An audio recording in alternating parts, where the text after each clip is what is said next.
Hola estimados alumnos, les habla José de Jesús García Rubalcaba, profesor de la Universidad Autónoma de Baja California. En esta lección les platicaré acerca de la derivada de la función arcotangente. Si no han visto la lección acerca de la función arcotangente, cómo se define, o si no la recuerdan, pues les recomiendo que la vean para que puedan entender plenamente esta lección. Hace falta conocer la arcotangente, porque aquí la vamos a derivar. Bueno, primero como recordatorio, la función arcotangente su dominio es de menos infinito a más infinito, su contradominio es de menos pi entre 2 a pi entre 2. Una función biyectiva es, es una función impar estrictamente creciente. El límite hacia más infinito nos da pi entre 2, el límite hacia menos infinito nos da menos pi entre 2. Y deseamos derivarla. Y bueno, otro recordatorio, así se calcula la derivada de la inversa de una función, suponiendo que sea derivable, que cumpla con todas las condiciones del teorema de la función inversa. Derivada de f inversa es 1 entre f' composición f inversa. Y esto lo vamos a sustituir. En lugar de f, le voy a restar tantito, en lugar de f le ponemos tangente y en lugar de f inversa le ponemos arcotangente. Arcotangente es la inversa de tangente con esas restricciones.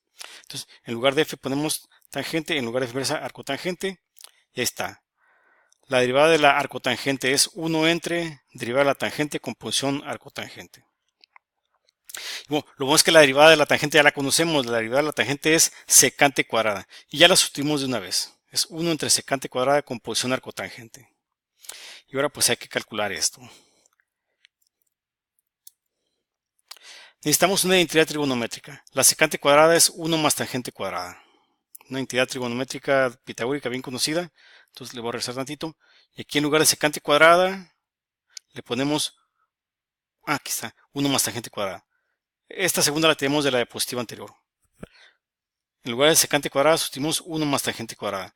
Ahora aquí está una composición. Aquí a la izquierda está, es la función constante 1 más elevado al cuadrado con posición tangente. Al componer la función constante 1, componle lo que quieras, después va a seguir siguiendo función constante 1.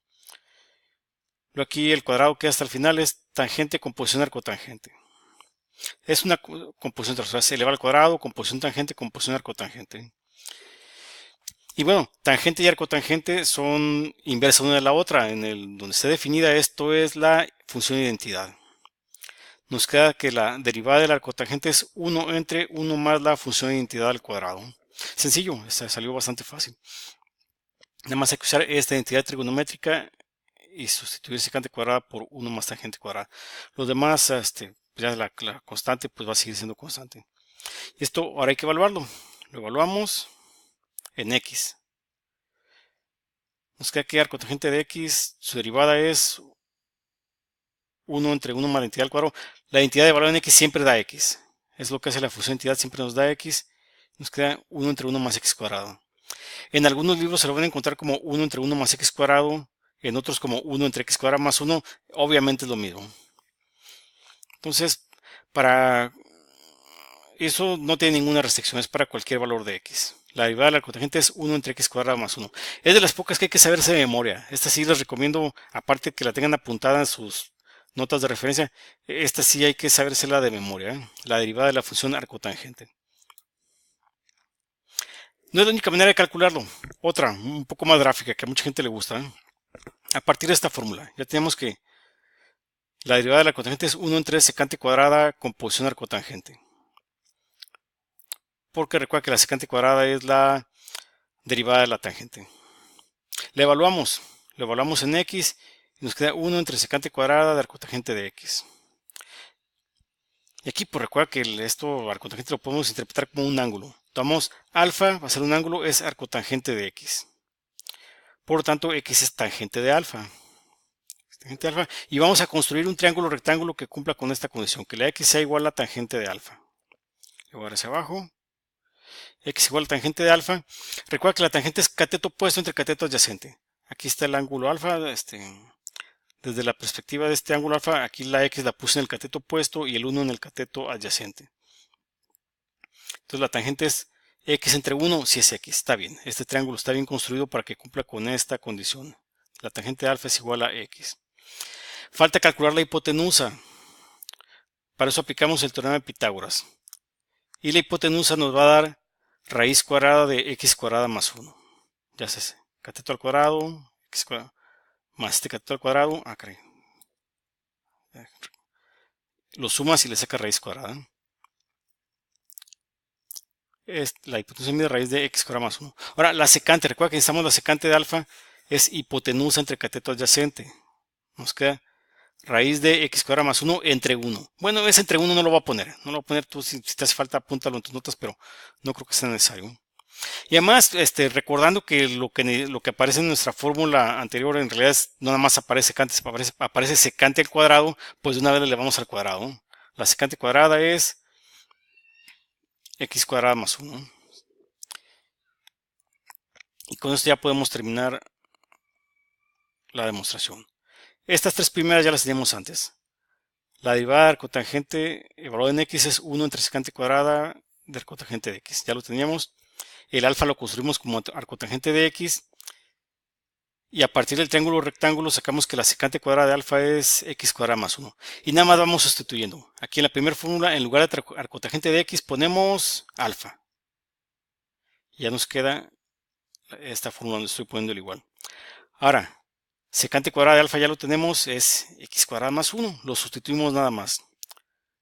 Obtenemos la misma fórmula que antes, claro, pues no, esa es la derivada de la función arcotangente, no va a cambiar porque la calculemos de un modo o de otro. Es 1 entre x cuadrada más 1 y ya sabes, aprende la memoria porque esta es muy importante. Bueno, esta segunda demostración tiene una desventaja. Para realizarla dibujamos un triángulo rectángulo.